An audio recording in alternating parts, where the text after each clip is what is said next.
Okay. Hello, if you're already here. Nice to see people are waiting. Can you just pop in the box on the chat box whether you can, 1, can you hear me? 2, can you see me? Actually, if you can't hear or see me, then how are you going to know what I'm saying? So let me just put it here.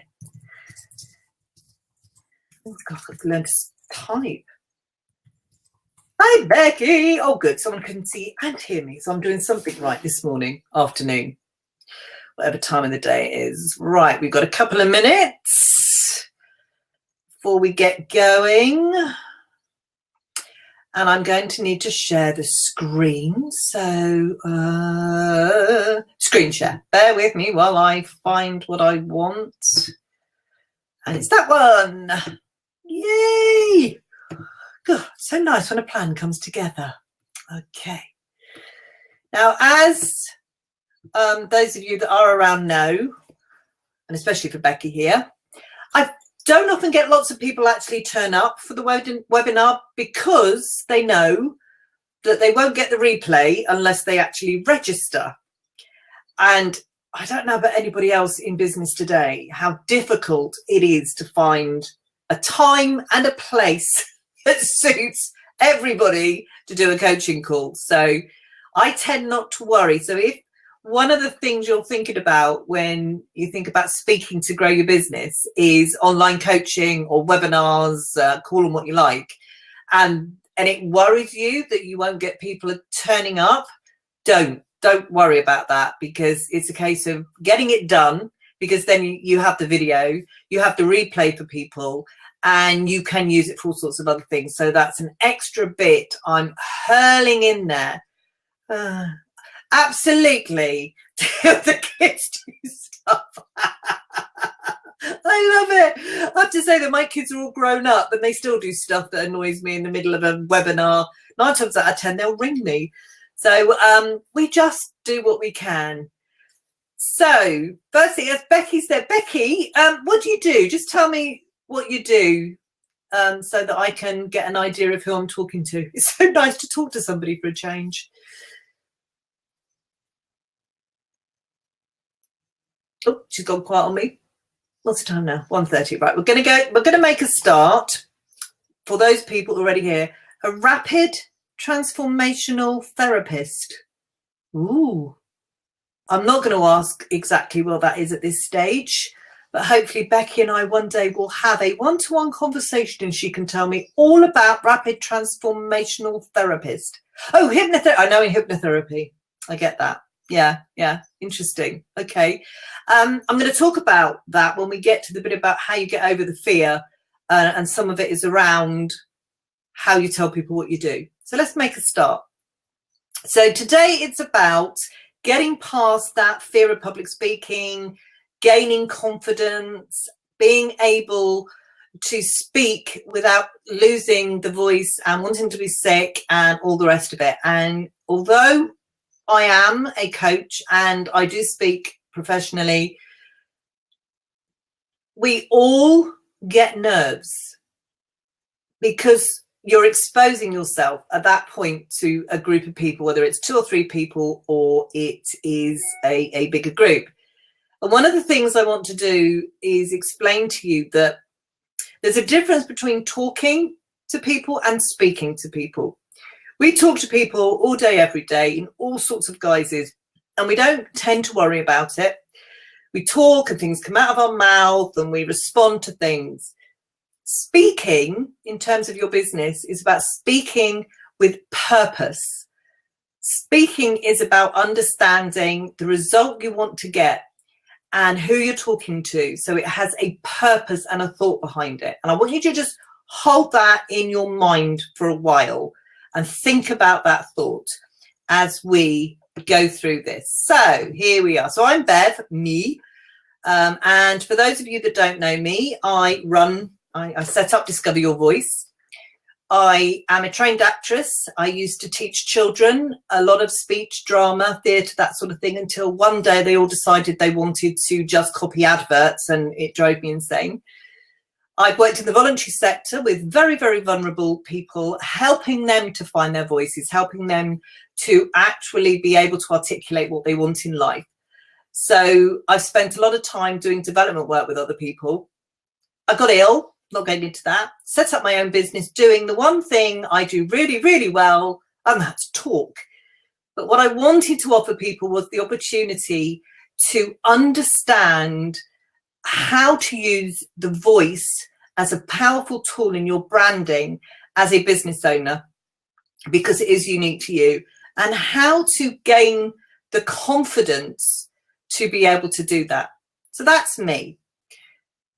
So first thing I'm going to say is don't run from it.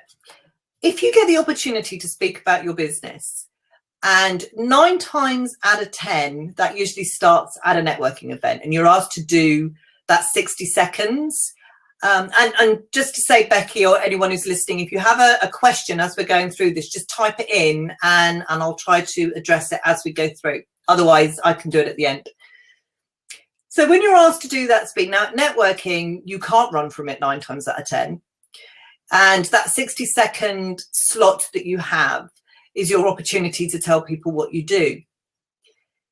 And often what people do is the nerves sort of get the better of them and everything pours out. And it either is, I'm an accountant and I do people's books and they sit down, or they go, I am, you know, a mortgage advisor and I advise them, and then suddenly they're telling you the whole, everything they do, trying to get it all out there, and you talk very fast and it all pours out.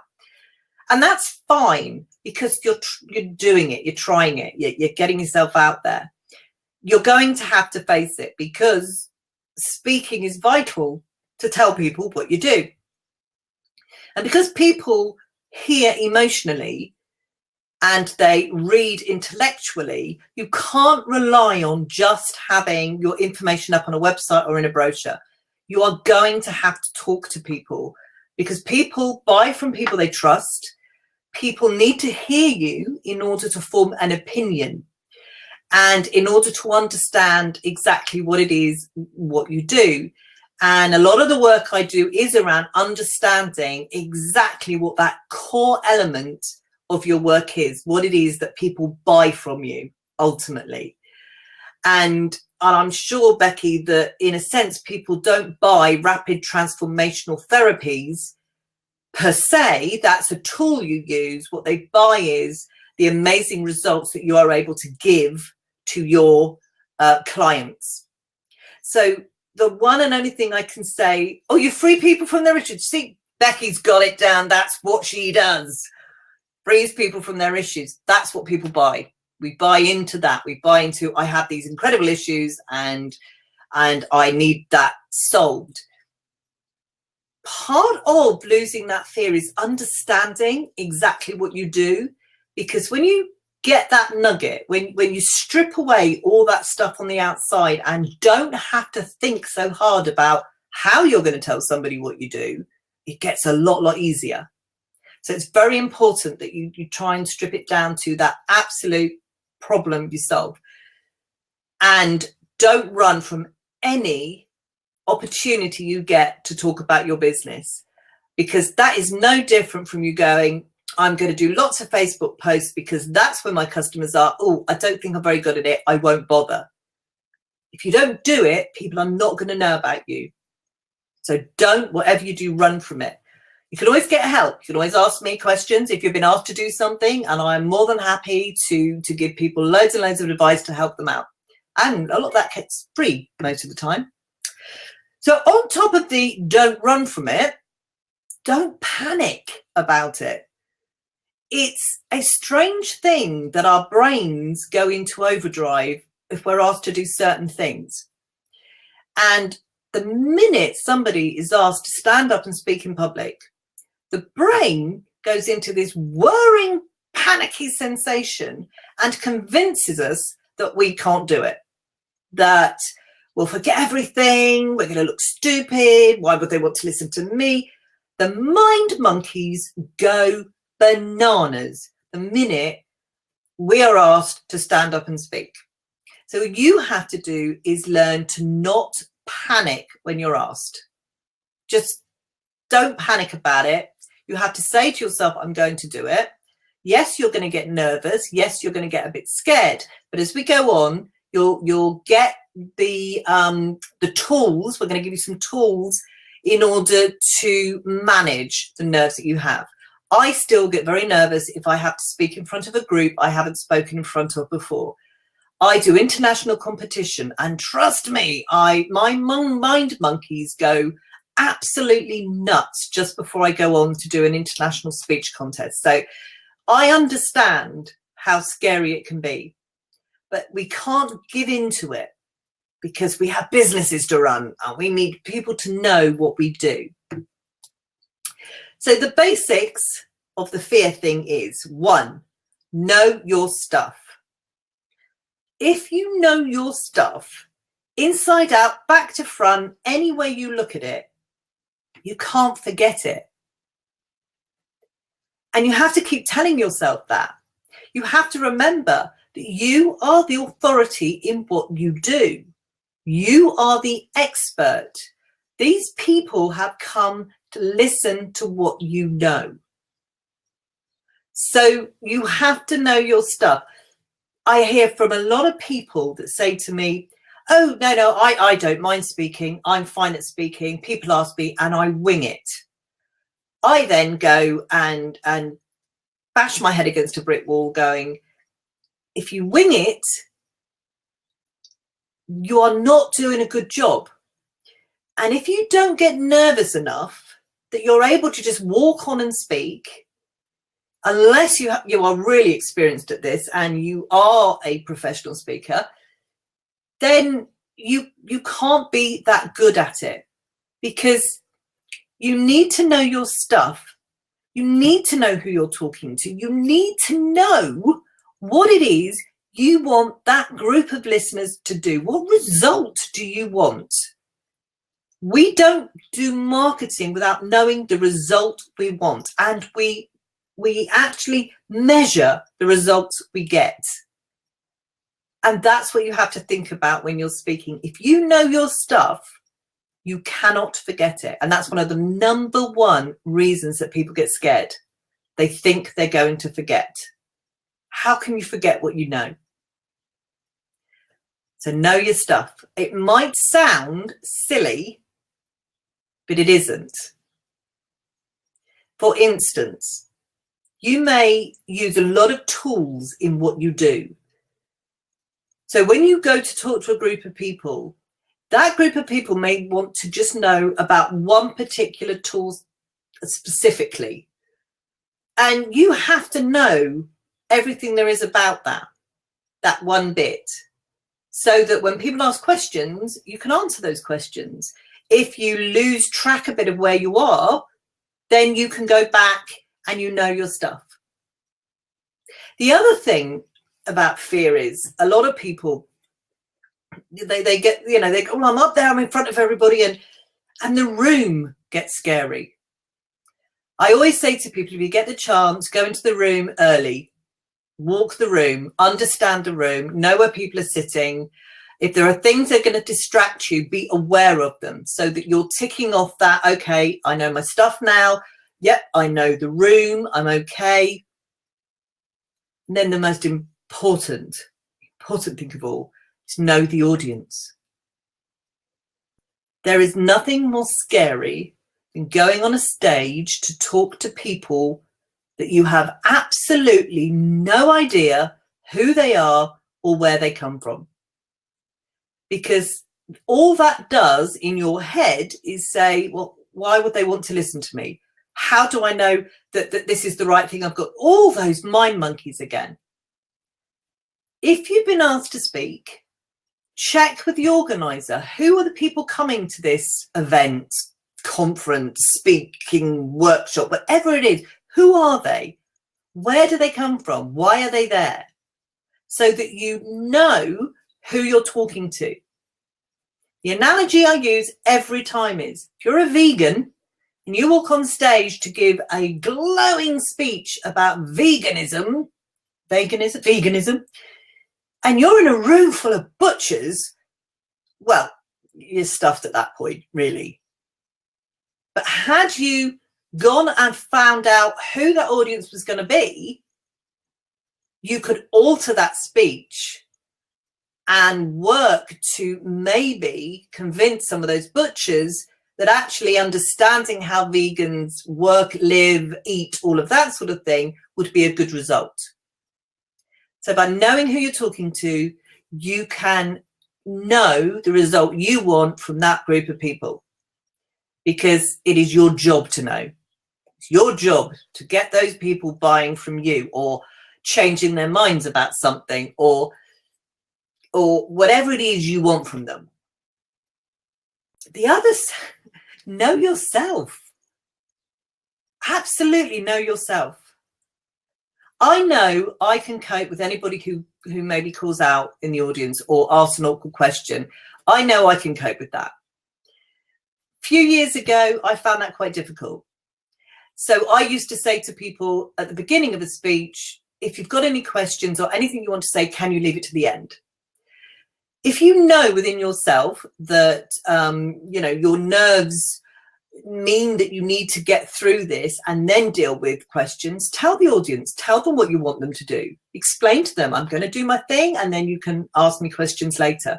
So if you know yourself, you know what trips you up, you have the right to put things in place so that doesn't happen. I'm a klutz. I drop things. I never, ever use notes. Not because I'm really, really clever and I've learnt everything. No, I don't learn anything by heart, because I know that will stress me out trying to remember it word for word. And I don't use notes because I drop them and then they all go out of order and then I get even more stressed. So I have a very, very clear structure in my head that I have practiced, and that's how I get through a speech without any undue stress. The job is to remove the things that scare you the most. So knowing yourself is really important. And finally, know your technology. If you're going to use technology, if you're going to do overheads, if you're going to use a mic, if you're going to do something really special, make sure you've tested it first. Make sure you know how to use it. And that's fine. But if you don't know your technology, that is just another added stress. It really is. If you can avoid it, do it. I knew a lady who wanted to do big illustrations, sort of images and things behind her speech. Hated PowerPoint, hated the thought. So what she did is she got herself a big easel. She had the pictures made up to a size that everybody could see, and she just put the picture up and then took it down. Perfect. Worked for her, because she knew herself that was less stressful, and she didn't understand technology, and she took that stress away. Made her life a lot easier. So think about all the things that are likely to cause you stress and eliminate them as much as possible. Except the audience. You can't eliminate the audience. You need an audience if you're going to speak to somebody. So these are my tips. If you hate technology, don't use it. Simple as, do not use it. If you have extra information, mostly in PowerPoint presentations, and that's a whole other workshop, PowerPoint. And most people, or a lot of people I know, will put the whole presentation on PowerPoint, and they might as well just give the PowerPoint to whoever is in the audience. You don't need to be there. So if you hate technology, don't use it. If you've got extra information you want people to have handouts. I rarely use technology if I can get away, unless I'm coaching, obviously. If I'm coaching, that's something completely different. If you're coaching, then you need your technology, but we go back to understand it. And if you love technology, use it. Use it sparingly. And again, I say that because the amount of people I see with so much technology that you lose the person who's speaking in amongst all the technology. If you have a quiet voice and you can't get your voice, if you're in a big room, maybe a cavernous room, as I call them, very tall ones, and you've got a lot of difficulties getting your voice to reach the back of a room, use a mic.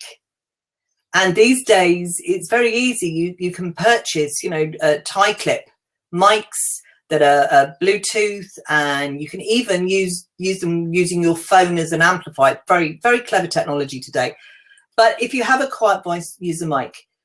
If you have in a room where you don't need a mic, don't use a mic for the sake of it, because then you've just got an extra thing in your hand to worry about.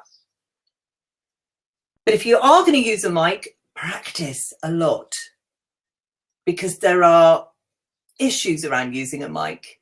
There's issues around people who talk into a mic and everything goes shh.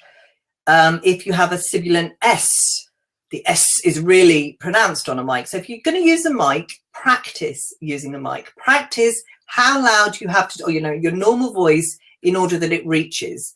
There is a temptation for people who are new to mics to speak louder, and of course then you're just deafening everybody. So those are things to think about. Anything that's going to make you worry, get rid of it. Just get rid of it if you can, as I say, except for the audience. They are going to stay. But anything else that you worry about, get rid of it. Like for me, notes. I don't use notes. I've got rid of that one. I love technology. You should see my office. I've got mics and cameras and backdrops and lights and you name it, I've got it. And I love technology. When I'm speaking and I need to use technology, I will use it. But it's one of those things I worry can go wrong. And so I use it very sparingly if I have to use it, or not at all, in order just to eliminate that worry. And this is the most important thing now. This is about the actual speech, the talk, the presentation, whatever it is you're going to do. Keep it simple. Don't get overcomplicated. Don't try to put so much. Stick to a message. Stick to one message. You cannot, in a presentation or a speech or a talk, tell everybody everything you want to tell them, because our minds just will not take it in. We have to take in the information you give us. We have to translate it using, all our preconceptions and emotions and all that stuff going on, make it sort of fit what we're thinking. And that, although it's instant, takes time. So the more information you give to somebody, the harder it is to retain that information, and the harder it gets for the audience to do what it is you want them to do. So if you really want to get over the fear of speaking in public, don't do so much. Decide on the one message you're going to give at that point and stick to it and keep it simple. I sometimes say, treat your audience as if you're talking to 10-year-olds, because you're talking to a room of people that listen in different ways, hear things in different ways, react in different ways. You can't speak to them all. You're actually only ever speaking to one person at a time, because we've only got one pair of ears. So we're sat there and you're talking to us. So the simpler you keep it, the easier it is for us all to understand it, and the less scary it is for you, because you've only got one thing to think about, that one message to think about. And when I do my coaching on mastering the art of public speaking, I do a lot of work around that message, about structure, about, the power of three, beginning, middle and end. You have your one message in the middle, and you break that down to 3 mini bits. So there's a whole plethora, oh, that's a lovely word, whole plethora of work around making sure that you keep that message simple. Don't try to be too clever, because then we as an audience who think, I don't actually understand what they're saying, you've lost us. And the thing about you up there on that stage, it really isn't about you. You have to get over yourself. It's not about you. It's about the people you're talking to, and it's about the information you have that is going to make their lives better. That's your job. My doctor, bless her heart, I was talking to her about some of this work, and she said to me, oh, no. I'm far too scared to speak in public. And I said to her, but what if you have the cure to some life-threatening disease and you're too scared to go on a stage and tell people? What happens then? And she just looked at me and she went, oh, well, I said, but that's the point I'm trying to make. The information you have is too valuable for you to be worrying about what you look like, because your job is to make sure the listener understands that information and can make their lives better, or work with you to make their lives better, which is really what you're aiming at. So talking of knowing your stuff, practice, practice, practice, practice, practice. Keep doing it. Just know your stuff inside out. And the simpler you keep the message, the easier it is to really know it inside out. And I can't say practice enough. I cannot say practice enough. And it's not about practice makes perfect. It's just that it gets easier over time. That doesn't mean you're not going to be nervous.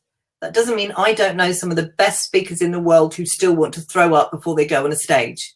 But they know, because they've done it enough times, that when they step foot on that stage, it'll be different. It'll be fine.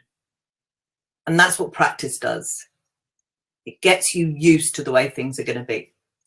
So practice a lot. A good way is to record yourself, because I cannot tell you how long it took me to actually get Raj. I hate the sound of my own voice. We all hate the sound of our own voice because we don't hear it the way other people hear it. And so when you record yourself, it's a great way for you to be able to listen to, you know, the speed of your talking, the intonation, how many ums and ahs you do.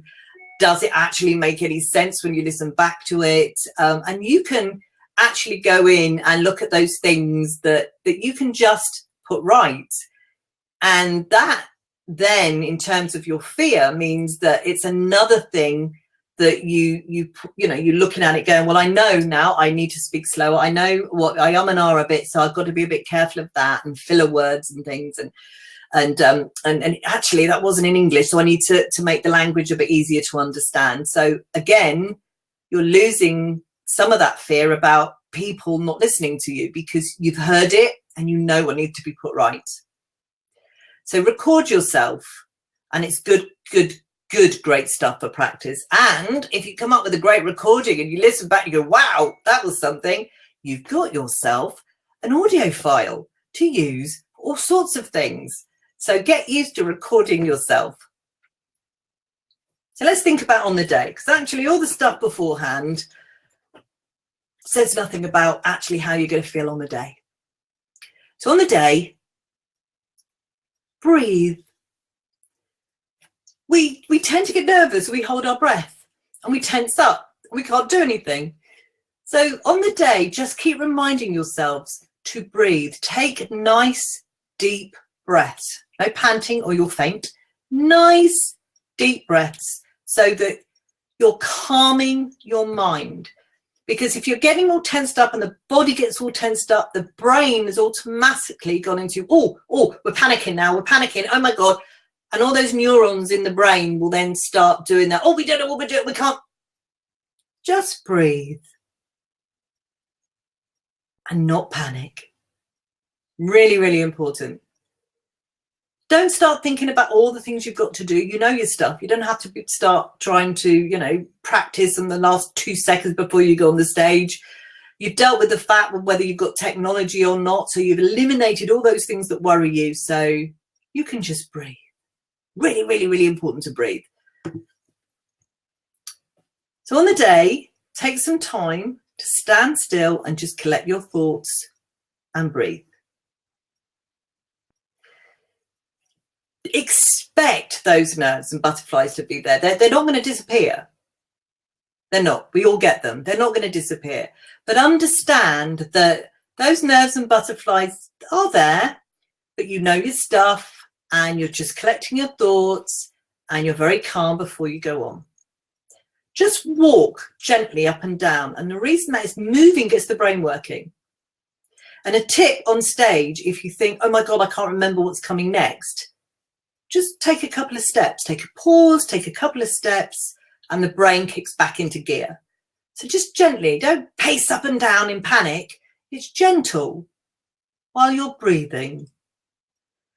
Don't think about what you're going to say. You know what you're going to say. You practiced it. You know your stuff. You're the absolute expert on rapid transformational therapy and hypnotherapy and all of that. You're absolute expert. So don't think about what you're going to say just before you go on. Just concentrate on the breathing and relaxing and not panicking. And as I say, don't panic like you're having a baby. You're just going to pass out and you'll make yourself look even worse because you'll just go. So all like that, that's for me, it's about that breathing and not panicking. This is something you can do. And I used to do this a lot. In fact, if it's a very, very big audience, I still do this, and I still do it for competitions. Imagine that person, you, on that stage. Imagine them standing there and they're giving an amazing speech, an amazing presentation, an amazing talk. It's brilliant. And look at yourself. See how you're standing? Look at yourself, and you'll probably see yourself standing quite upright. Your shoulders are back and they're down. You're looking relaxed. Think about how you're feeling because you breathe through it. You're really calm, and you can see that you've got the audience in your hands. See yourself stood there like that. And as you walk onto stage, step into that vision of yourself and become that person. Stand the way you were standing. Feel the way you were feeling. And you will then give an amazing speech. Do you know, I've realised that my eyeline has been all over the place during this webinar. A whole other thing. Talk to you about that when we do recording and webinars. So that for me is an amazing magic trick to use. It's an NLP trick, and I've used it a lot. And other people have used it, and it really does help. You have got to imagine yourself giving this amazing, amazing, amazing speech. So let's remind yourself, okay? Always remind yourself that you know your stuff. You know what the room looks like. You're not going to walk on there and go, oh my God, this is huge in this room. Or, oh, it's really stuffy. And, oh, all those windows by there. People are, you know your room. You know your stuff. You know who your audience are because you've asked the organizer. Or you've got there early and you've understood who all these people are and why they're there. So you know your audience. And more importantly, you know yourself. You know what's going to trip you up. You know what's going to, you're going to worry about, and you've eliminated all that. So you're quite happy. And this is the big reminder. The audience aren't there to trip you up. The audience haven't come along with an ulterior motive to make you feel really rotten and horrible. No one's going to stab knives in you. They're there because they want to hear what you've got to say. They want you to succeed. They want to hear what you've got to say. They want the knowledge that you have, and they want to do whatever it is you want them to do. And when again, another course, another webinar I'll do around mastering the art and structure and calls to action and that sort of thing.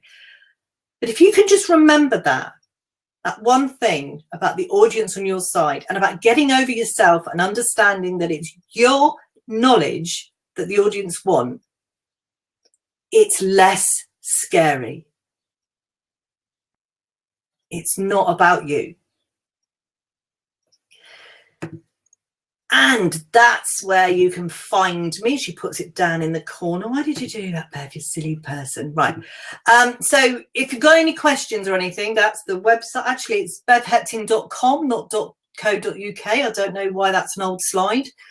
I'm all over Facebook, as people know. I do these coaching calls once a month. You have to register to get the replay, and everyone who registered would. Becky, do you have any questions, or anybody else that was listening? Do you have any questions at all on that you'd like me to clarify or help you with? Or have I given you enough tips to help you move past some of that fear of speaking to groups of people? I think I must have done my job then. Just starting out, Becky. Well, when you're just starting out, I think the thing to remember is that this is one of those things you have to do in business, like a lot of other things you do. I mean, for me, writing copy is my scary thing. Yeah, I actually have to sit and write something. I prefer to talk.